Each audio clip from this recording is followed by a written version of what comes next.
Eu tenho certeza que você vai ficar desesperado quando souber que a maior parte da população tem vermes. Bom, talvez você não fique desesperado, mas você vai me falar. Ano passado, ou há alguns meses, eu tomei aquele albendazol, tomei um sequinidazol, tomei, por exemplo, a IV, por exemplo, também aquele remédio para vermes, que também é o nome de uma cantora famosa. Enfim, não me interessa o que você tomou.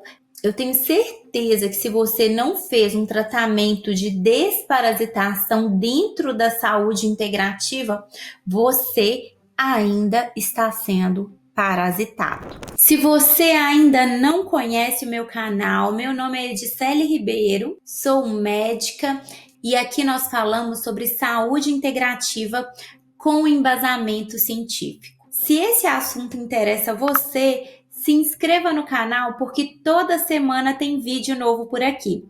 Bora pro conteúdo. Bom, o que acontece quando a gente fala de parasitas? A gente sempre lembra desses remédios de drogaria.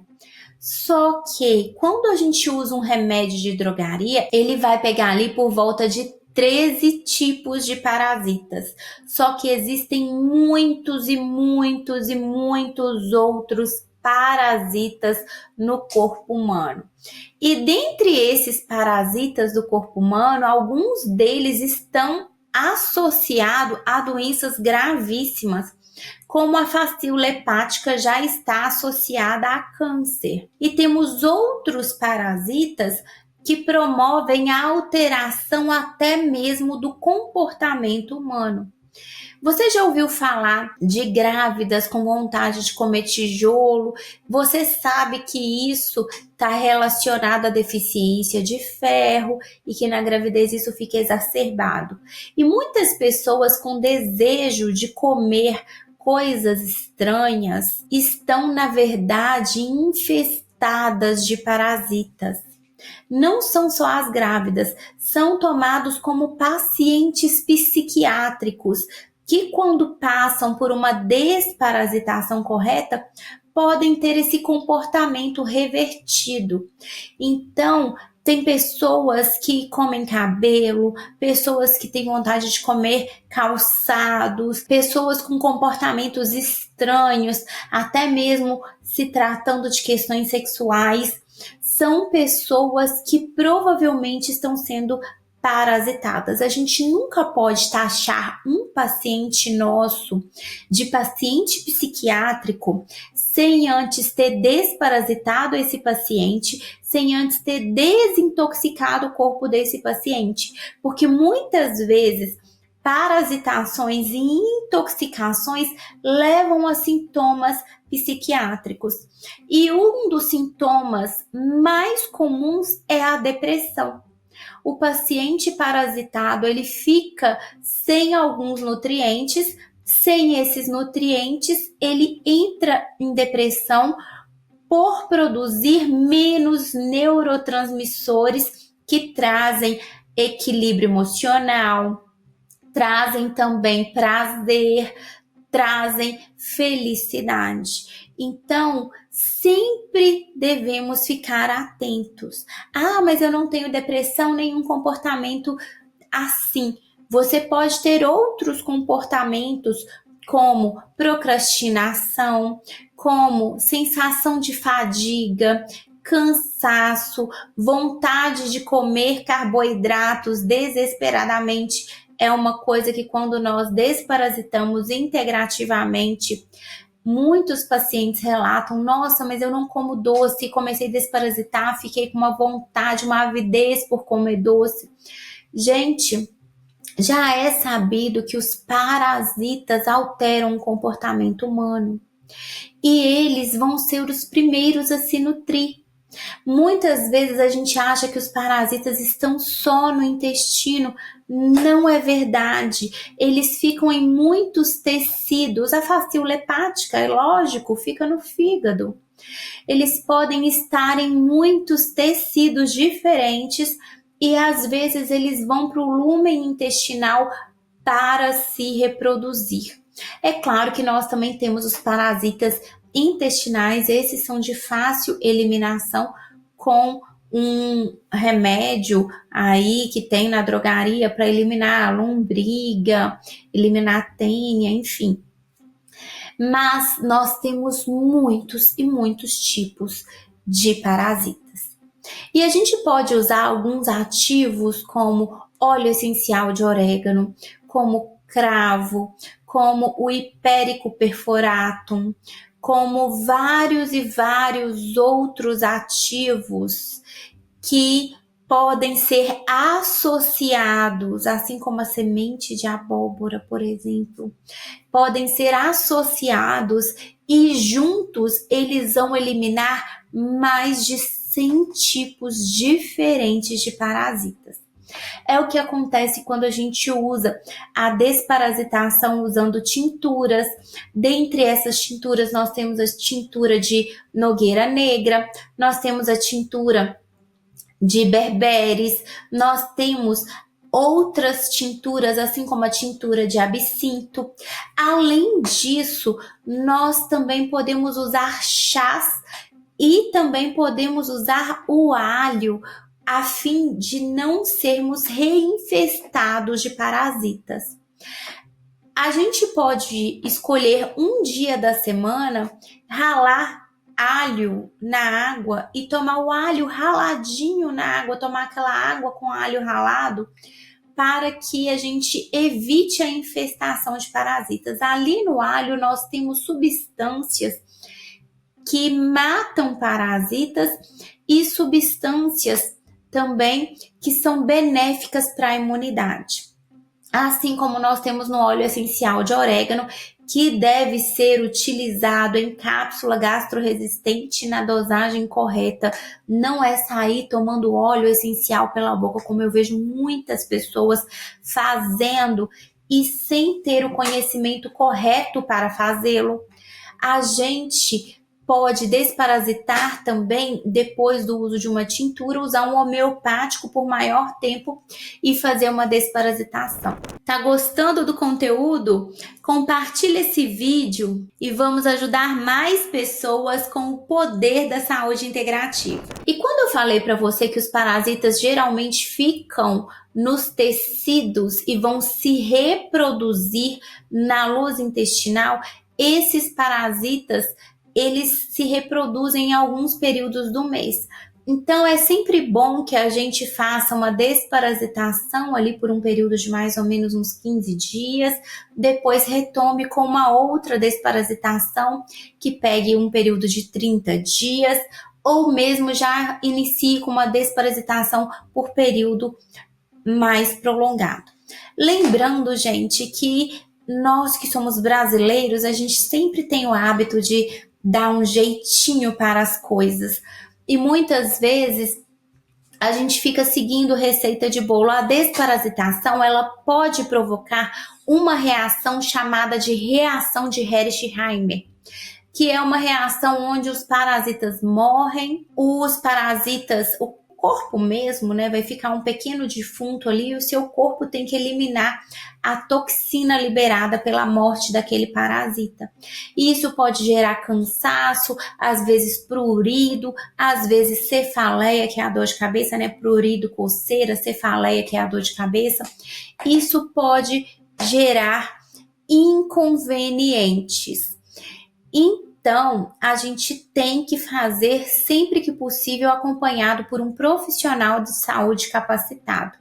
Não só isso, sempre antes de desparasitar, fortaleça o seu fígado. O fígado vai ter que eliminar as toxinas dos corpos, né, dos defuntinhos de parasitas que morreram ali dentro de você. O intestino também vai ter que eliminar.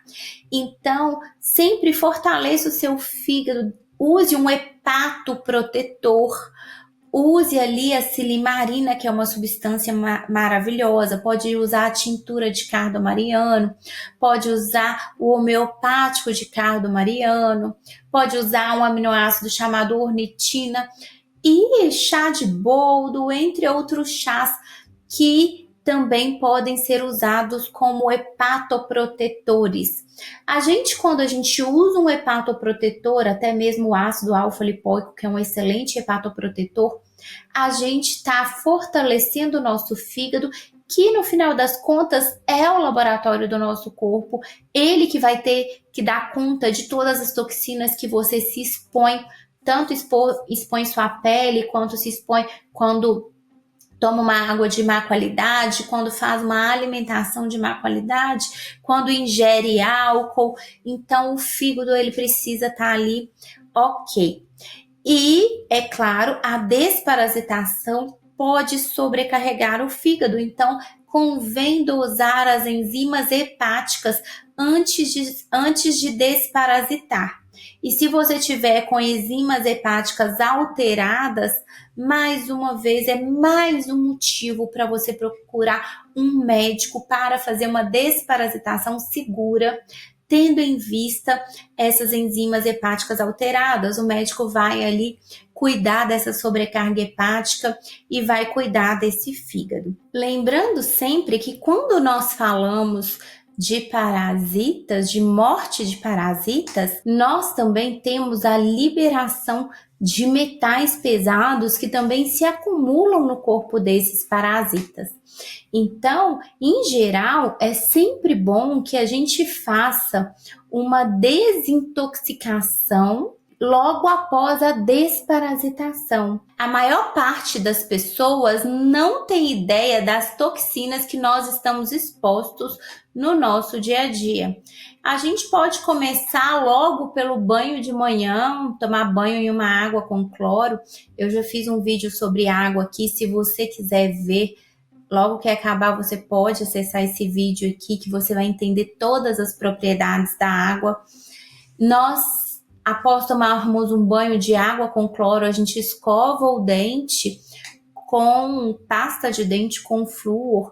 Pesquise mais sobre o flúor. Você vai entender que o flúor também pode trazer riscos à saúde. Depois, geralmente, nós vamos tomar café da manhã com um pãozinho francês. Há muitos anos na minha casa a gente já não come pão francês na nossa rotina, né? E aí eu não preciso nem entrar em detalhes. Por quê? Porque se você acompanha as notícias, foi um escândalo quando foram avaliar a farinha do Brasil, a farinha de trigo, essa que é usada para fazer o pão francês. Tinha limite superior ao permitido por lei. Eu já fiquei super espantada quando eu vi que a lei permite essas coisas. Tinha insetos acima do limite superior do permitido por lei, pelos acima do limite superior do permitido por lei, além de diversos outros problemas. Então, a farinha, ela já tem o problema do glúten. Nós não digerimos glúten da maneira como a gente consome o glúten atualmente. Se você quiser um vídeo sobre glúten, comente aqui embaixo o glúten, que eu vou te dar uma aula maravilhosa para você nunca mais esquecer de fazer uma ingestão controlada de glúten, sob o risco de você perder muita qualidade de saúde e envelhecer muito mais rápido se você não fizer. E aí, depois do pão francês, a gente geralmente toma um cafezinho. Vocês também viram o escândalo do café, falando que tem galho na composição, que tem várias partes de planta que nós não consumimos. Por isso eu sugiro que você compre um moedor de café, compre o grão pronto e faça moagem de café na sua casa. Pode ser um moedor manual, pode ser um moedor elétrico, tanto faz, mas compre o grão, que aí você sabe que você está tomando café de verdade. A gente respira poluentes, a maior parte das pessoas hidratam a pele com hidratantes que são disruptores endócrinos. E maquiagem, a maior parte das maquiagens tem chumbo, tem fixadores, os batons baratos, eles usam como fixador o berilo. Então, a gente está exposto a muitas toxinas o dia inteiro. Sem contar que muitas vezes na nossa casa a gente vai usar panelas de alumínio que também vão liberar metais tóxicos. Os desodorantes que você compra no supermercado, eles são cheios de alumínio também. Então, é necessário, sempre que fizer uma desparasitação, fazer ali uma desintoxicação. Eu sugiro que todo mundo faça uma desparasitação e uma desintoxicação ao ano, para que a gente evite doenças, principalmente como o câncer, que é a doença que mais tem matado em vários países. Antigamente, nos Estados Unidos, nós tínhamos as doenças cardiovasculares como as doenças que mais matavam. Hoje, o câncer já ultrapassou as doenças cardiovasculares. Então, a gente tem que ter esse olhar integrativo para a saúde, para que a gente consiga, sim, ter uma vida saudável, sem doenças degenerativas e sem doenças graves. Ninguém aqui quer envelhecer tendo Alzheimer, Parkinson e outros problemas. Todo mundo quer envelhecer correndo, tomando banho e usando vaso sanitário sozinho, sem nenhum auxílio de fralda ou de cuidador. Então, se você procura longevidade, continue aqui no meu canal, que toda semana tem vídeo novo para você que quer ter longevidade e para você que quer ter informação para tratar os seus pacientes adequadamente. Até semana que vem.